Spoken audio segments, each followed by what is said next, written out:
This is a quick video. My friend cut me off. A friend who I've known for so long. We're so close. We did things together, go out together, we eat together, cook together, dress similar, like even pray together. And then suddenly I was about to get married. I started noticing some changes in her. Like she didn't seem to like the idea. From that's my own perspective, how I saw it. Because she made a statement on my spinsters night and she was like, even Caroline that doesn't send guys, she's so strict. And then she's the one seeing husband. That statement she made it, I laughed about it, but later it started making sense. And it didn't make sense at the then. I took it as a joke because I knew I was actually a strict person. And even me getting married, it was not like I said, hey, this and that. It was just divine intervention of God that I should get married because being a strict person.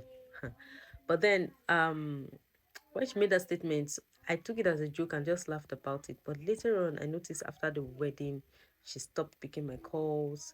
She stopped talking to me. I tried to reach her on messages on WhatsApp. I tried to call her. She practically was rejecting all my calls. There was even a day I had something to do where she was because after marriage, I moved to the location where my husband was. So I had something to do where she was, and I was practically stranded. This girl I have stayed in the same house with for a long time, she told me not to come to her house, that she and her friends have some things doing.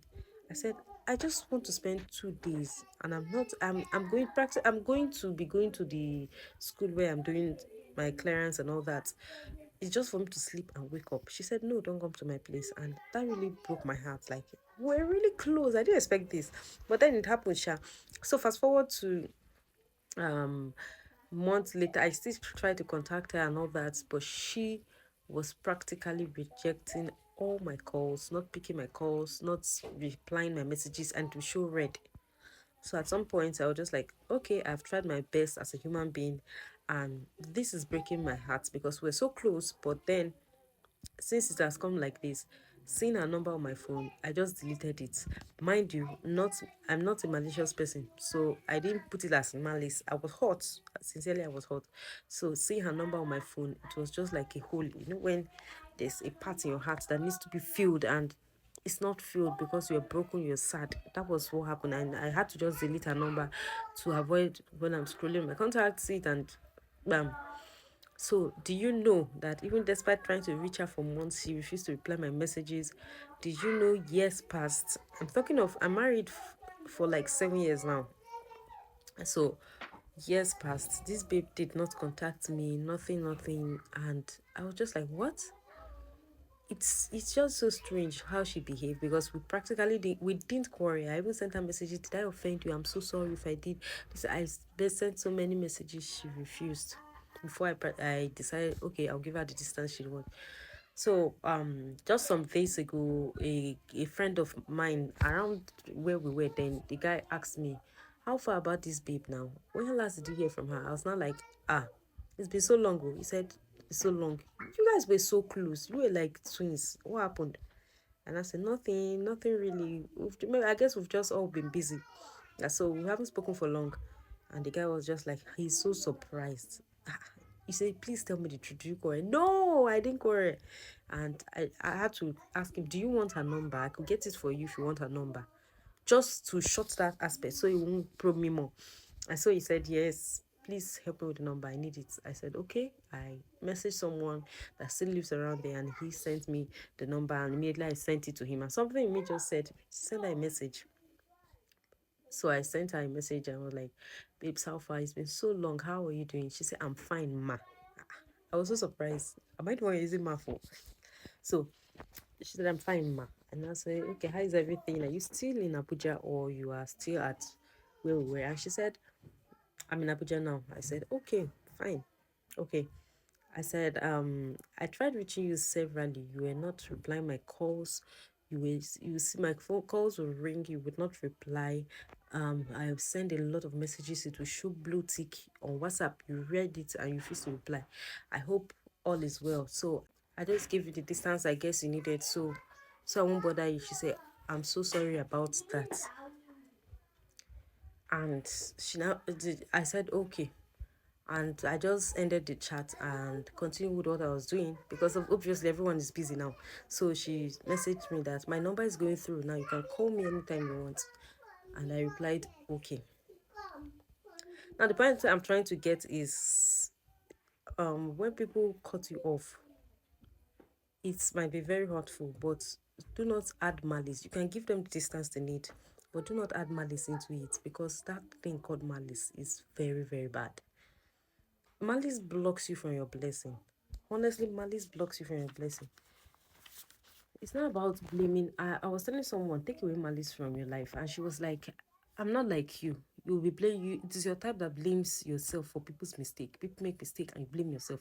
Probably I was too harsh. Probably I wasn't patient enough. I said, no, that is not what I'm saying. You should know me. I'm a very strict person. But when it comes to the truth, I'll tell you the truth. You see that thing called malice, do away with it. Your life, when people give you distance, cut you off, don't turn it to quarrel. You can give them the space they need, but make sure every separation you have with human beings is at a peaceful level. Because you see, in the next 100 years, me and you will likely not be alive. Add 100 years to your current age, we will likely not be alive. Everything we're pursuing, all the pride, all the I get this one past my neighbor. I'm this, I'm that, I'm too sharp. Everything will be gone down under. And you probably the world will be run by probably AI or humans that even your generation that probably don't even remember your name. Okay, 100 years from now is 2124. Will you be alive by then? So no matter how we see life, life is life. I want this, I want that. Life is really, really short. Even if you live to 120 years, because before you know life, I still remember when I was still a child, and right now I'm heading towards 35. But I still remember when I was still a baby. I remember when I entered secondary school for the first time. My sister ran to play with her friend, and I started crying. My sister is not playing with me. I still remember that day. Like, and here I am. I'm a mother now. I have children. So what are we pursuing in this life? Everything is vanity. So the point of this video is try to take away malice from every relationship that's separated.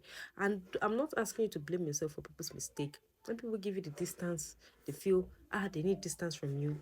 Give them the distance. Let them go. Once you try your best, let them go. If they say no, we're not related with you, it's fine. Let them go. But anytime they chat you up, please reply their messages. But be careful because they might come for another intention to bring you down. So you know when you call when they say use a long spoon, you're using a long spoon to relate with them. You're not quarreling with them, but there is no rift between the people. I once told someone who was telling me, I'm going to cut this man off. I'm going to cut this man off. He did this to me. He did this to that. He did this to me. I'm going to cut him off of my life. And I advised this guy, I said, don't cut him off. Give him the distance he needs, but don't cut him off. It's not you pretending. Just give him the distance he needs. That once it's time, people will relate very well. But let it not be true malice. And do you know a major event he had in his life? That man later was the major sponsor of the event. Until today, this guy is still grateful for that. So a person who has done you wrong before can still do you well, can still do you right. So what are you chasing? My friend, what are you chasing? What am I chasing? It just comes to this. Keep relationships. Relationships are the best thing we can have. Kindness are the best thing we can have. Living in the moments are the best thing we can have. Monies, cars, pride. I get this. I will do this. I do that. They are good. You need to survive as a human. But you see that pride, the latest cars, they are all vanity. Even if you build 24 rooms house, you can't sleep in all 24 at once. You sleep in one. Let's have a deep thought about this and keep relationships. It will benefit you later. Thank you for watching. If you enjoyed this, you could join the family. Bye.